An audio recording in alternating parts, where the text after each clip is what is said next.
സ്വാഗതം India സ്കാനിലേക്ക്. സംഭവബഹുലമായ ഒരാഴ്ചയാണ് കഴിഞ്ഞുപോയത്. BJP വിജയിച്ച 3 സംസ്ഥാനങ്ങളിൽ മുഖ്യമന്ത്രിമാരെ പ്രഖ്യാപിച്ചു. ഛത്തീസ്ഗഡിൽ ഗോത്രവർഗക്കാരിൽ നിന്നും മുഖ്യമന്ത്രി വരുന്നു വിഷ്ണു ദേവ് സായി. ABVPയിലൂടെ വളർന്ന പക്ക RSSകാരായ മോഹൻ യാദവും ഭജൻലാൽ ശർമ്മയുമാണ് യഥാക്രമം മധ്യപ്രദേശിലും രാജസ്ഥാനിലും മുഖ്യമന്ത്രിമാരാവുന്നത്. ആര് മുഖ്യമന്ത്രിയാവുമെന്ന ചർച്ചകൾ ആശങ്കകളായി വളരുന്നതിനിടയിലാണ് അതുവരെ കേൾക്കാതിരുന്ന മോഹൻ യാദവ് തിരഞ്ഞെടുക്കപ്പെടുന്നത്. ഉജ്ജയിൻ സർവകലാശാലയിൽ നിന്ന് PhD നേടിയ അഭിഭാഷകനാണ് ഇദ്ദേഹം. കശ്മീരിന്റെ പ്രത്യേക പദവി റദ്ദാക്കിയ സർക്കാർ നടപടി ശരിവെച്ചുകൊണ്ടുള്ള സുപ്രീം കോടതി വിധി വന്ന ആഴ്ചയാണ് കഴിഞ്ഞുപോയത്. നിയമസഭ റദ്ദാക്കപ്പെട്ടാൽ പിന്നെ നിയമസഭയുടെ സ്ഥാനത്ത് ഗവർണർ ആയിരിക്കും ഉണ്ടാവുക. കേന്ദ്രഭരണ പ്രദേശമാണെങ്കിൽ രാഷ്ട്രപതിയും. സർക്കാർ നിയമിക്കുന്ന ഗവർണറോ രാഷ്ട്രപതിയോ ആയിരിക്കും അതോടെ ജനങ്ങളുടെ പ്രതിനിധികൾ. ഫെഡറലിസത്തിന് ആഘാതമാകുന്ന തരത്തിലാണ് കോടതിയുടെ ഒരു വീക്ഷണമെന്ന് വിമർശനം കാണാതിരുന്നുകൂടാ. ആരും ആവശ്യപ്പെട്ടില്ലെങ്കിലും 10 കൊല്ലത്തിന് ശേഷം 2024 സെപ്റ്റംബർ 30-നകം ജമ്മു കാശ്മീരിൽ തിരഞ്ഞെടുപ്പ് നടത്തണമെന്നും കോടതി നിർദ്ദേശമുണ്ട്. പാർലമെന്റിൽ പുകയാക്രമണം നടന്നതും ഇക്കഴിഞ്ഞ ആഴ്ച തന്നെ. പഴയ പാർലമെന്റ് മന്ദിരത്തിൽ സുരക്ഷ പോരെന്ന കാരണം പറഞ്ഞാണ് 836 കോടി രൂപ ചെലവഴിച്ച് പുതിയ മന്ദിരം പണിതത്. അവിടെയാണ് BJP MPയുടെ അനുമതിക്കത്തോടെ കയറിയവർ അക്രമം കാണിച്ചത്. ബ്രാൻഡഡ് രാജ്യസ്നേഹികൾക്ക് ഭൂരിപക്ഷമുള്ള ലോക്സഭയിൽ ഇദ്ദേഹം ഇപ്പോഴും MP ആയിരിക്കുന്നുണ്ട് എന്നത് സത്യം. മലയാള മനോരമ പറഞ്ഞ പ്രകാരം പുറത്ത് പ്രതിഷേധം നടക്കാൻ കാരണം അകത്തുള്ളവരെ വെടിവെച്ചു കൊന്നാൽ കാര്യങ്ങൾ ലോകരെ അറിയിക്കാനായിരുന്നു അത്രേ. എന്തായാലും ഇത്തവണ AK-47 കൊണ്ടുള്ള ചന്നം ഭിന്നം വെടിവെപ്പ് ഉണ്ടായില്ല. SPG സംരക്ഷണമുള്ള പ്രധാനമന്ത്രിയും ആഭ്യന്തരമന്ത്രിയും സഭയിൽ ഇല്ലാതിരുന്നതാണ് കാരണമെന്നാണ് ചില മാധ്യമങ്ങളുടെ കണ്ടെത്തൽ. സംഗതി മൊത്തത്തിൽ ഒരു പുകയായി മാറുമോ എന്ന് വരും നാളുകളിൽ അറിയാം. അടുത്ത തിരഞ്ഞെടുപ്പ് വരെ ഉള്ളിക്ക് ഇന്ത്യ വിട്ടുപോകാൻ അനുമതിയില്ലെന്നാണ് സർക്കാർ തീരുമാനം. 4 സംസ്ഥാനങ്ങളിലെ തെരഞ്ഞെടുപ്പ് ഫലം വന്ന ഉടനെയാണ് തീരുമാനം ഉണ്ടായിരിക്കുന്നത്. രാജ്യത്ത് ഉള്ളി ലഭ്യതയ്ക്ക് തടസ്സം വരാതിരിക്കാനാണ് അത്രേ മാർച്ച് മാസം വരെ കയറ്റുമതി നിരോധിച്ചിരിക്കുന്നത്.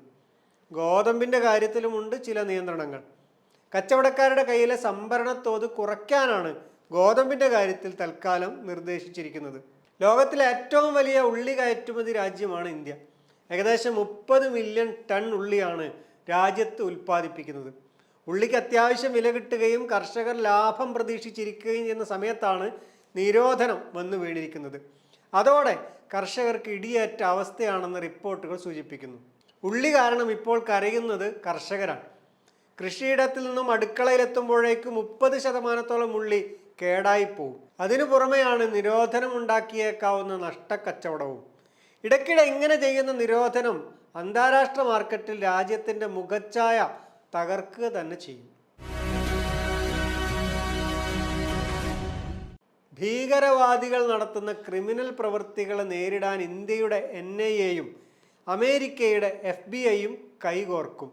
2 ദിവസത്തെ സന്ദർശനത്തിനായി ഇന്ത്യയിലെത്തിയ federal bureau of investigation director Christopher A. റേയും NIAയുടെ ഡയറക്ടർ ദിനകർ ഗുപ്തയും തമ്മിൽ ഈ വിഷയവുമായി ബന്ധപ്പെട്ട് ചർച്ചകൾ നടത്തുകയുണ്ടായി. സാൻ ഫ്രാൻസിസ്കോയിലെ ഇന്ത്യൻ കോൺസുലേറ്റിന് നേരെയുണ്ടായ ആക്രമണവും സൈബർ കുറ്റകൃത്യങ്ങളുമൊക്കെ ചർച്ചയുടെ വിഷയങ്ങളായിരുന്നു.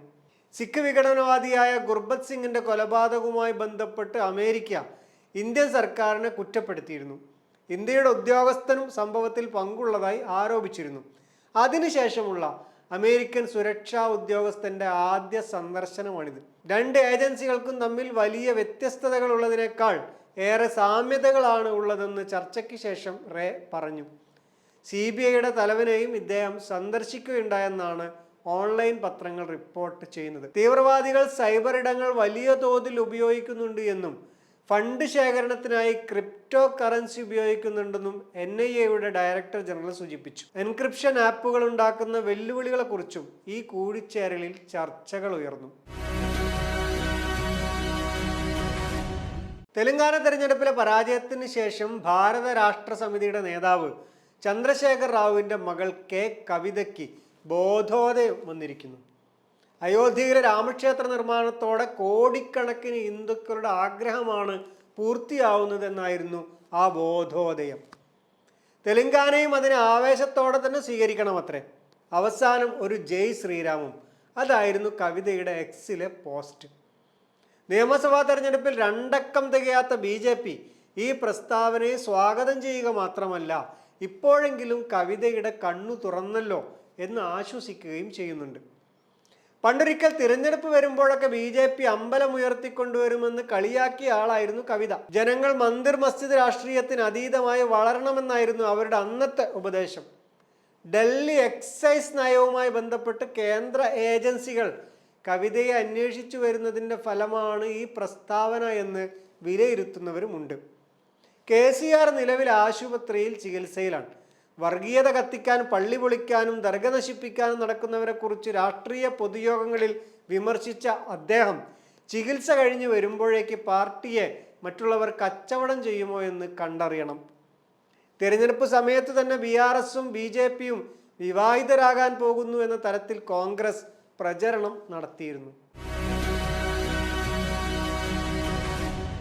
മായാവതി സിംഹാസനം മരുമകന് കൈമാറിയിരിക്കുന്നു. ഉത്തർപ്രദേശും ഉത്തരാഖണ്ഡും ഒഴികെ ബാക്കിയുള്ള സംസ്ഥാനങ്ങളിലുള്ള തിരഞ്ഞെടുപ്പ് ചുമതലയാണ് മരുമകൻ ആകാശ് ആനന്ദിനെ ഏൽപ്പിച്ചിരിക്കുന്നത്. മാസ്റ്റർ പീസായ ഉത്തർപ്രദേശിൽ താൻ തന്നെ വാഴുമെന്നുള്ള സൂചനയും മായാവതിയുടെ ഈ കൈമാറ്റത്തിലുണ്ട്. 2022 ഉത്തർപ്രദേശ് നിയമസഭാ തെരഞ്ഞെടുപ്പിന് ശേഷമാണ് ഇദ്ദേഹം ചിത്രത്തിൽ വ്യക്തമായി തെളിയുന്നത്. പാർട്ടിയുടെ തെരഞ്ഞെടുപ്പ് പ്രകടനം വിലയിരുത്താൻ സംസ്ഥാനത്തിൻ്റെ വിവിധ ഭാഗങ്ങളിലേക്ക് മായാവതി ഇദ്ദേഹത്തെയായിരുന്നു നിയോഗിച്ചിരുന്നത്. ഈയിടെ മഹാരാഷ്ട്രയിലും രാജസ്ഥാനിലും ഇദ്ദേഹം ബഹൻജിയുടെ സന്ദേശവുമായി ഓടി നടന്നിരുന്നു. ഇദ്ദേഹത്തിൻ്റെ ഓട്ടത്തിനോ മായാവതിയുടെ റാലികൾക്കോ പക്ഷെ ഒന്നും ചെയ്യാനായില്ല എന്നത് സത്യം. നിലവിലുള്ള വോട്ട് ശതമാനം കുറഞ്ഞുവെന്നാണ് കണക്കുകൾ കാണിക്കുന്നത്.